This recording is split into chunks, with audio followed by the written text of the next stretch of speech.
My name is Emily. I'm 28 years old, and I've been married to my husband, Daniel, for 5 years. Daniel is 30. He's not loud, not flashy, not the kind of man who walks into a room and takes over the space. He's the quiet kind, the steady kind, the kind you only realize the value of when life gets hard. He never raises his voice, not when he's tired, not when he's stressed, not even when I'm being difficult. He doesn't insult, he doesn't shut down. He listens. When I get sick, he's the one bringing medicine and warm soup. When I come home exhausted, he already has food waiting.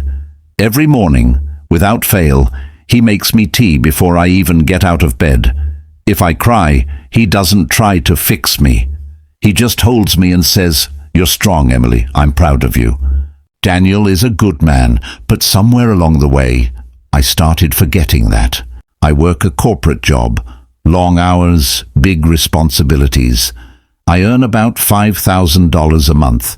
I worked hard to get here, late night studying, extra certifications, pushing myself past my limits. Daniel works as a delivery driver. He makes around $2,200 a month. He drives in the burning heat, through heavy rain, in freezing wind. He comes home with sore feet, dusty clothes, and tired eyes. And still, he never complains. Not once. But I started changing. I'd scroll through social media and see women showing off diamond rings, luxury handbags, surprise vacations. I'd see husbands buying new cars and big houses.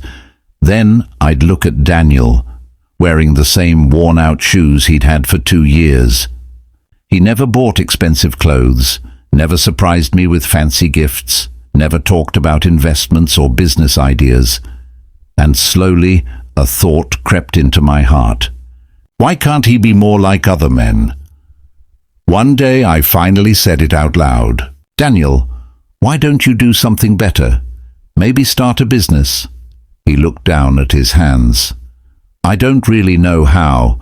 I've never done business before." That answer irritated me. Other men figure it out. Why can't you? He didn't argue. He didn't defend himself. He just went quiet.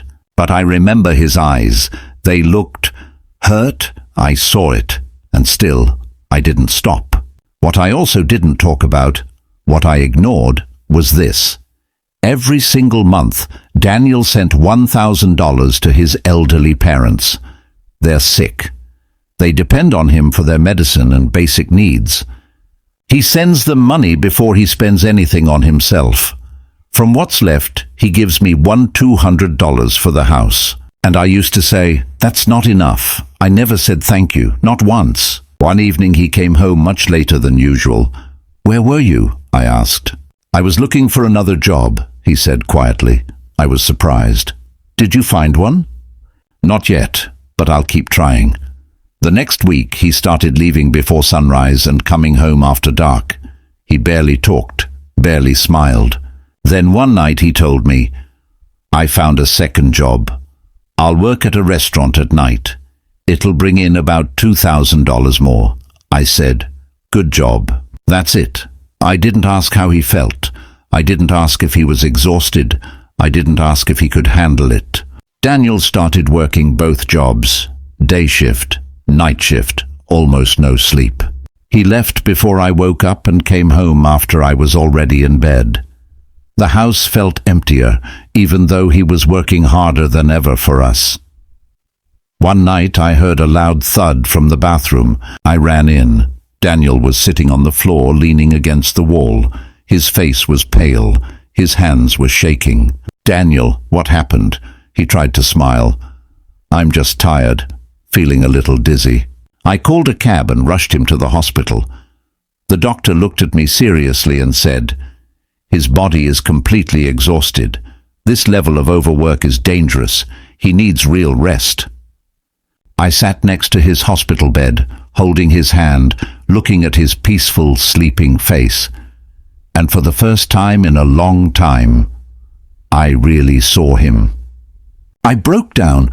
"I'm so sorry, Daniel," I whispered. "I didn't see how hard you were trying. I didn't understand." He opened his eyes slowly and gave me the softest smile. "I just wanted to make you proud, Emily." That sentence shattered me. That night changed me. I realized Daniel doesn't need to be rich. He doesn't need fancy suits or a luxury car. He doesn't need to buy me diamonds to prove his love, because he already gives me things money can't buy. He gives me peace. He gives me patience. He gives me respect. He gives me support. He gives me a love that is quiet, steady, and real. And that is worth more than anything I was chasing.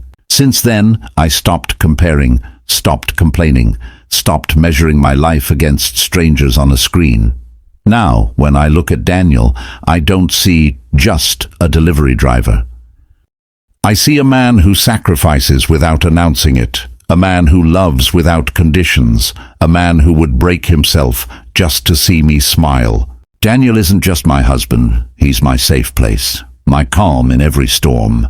Because real love doesn't always shout. Sometimes it just stays.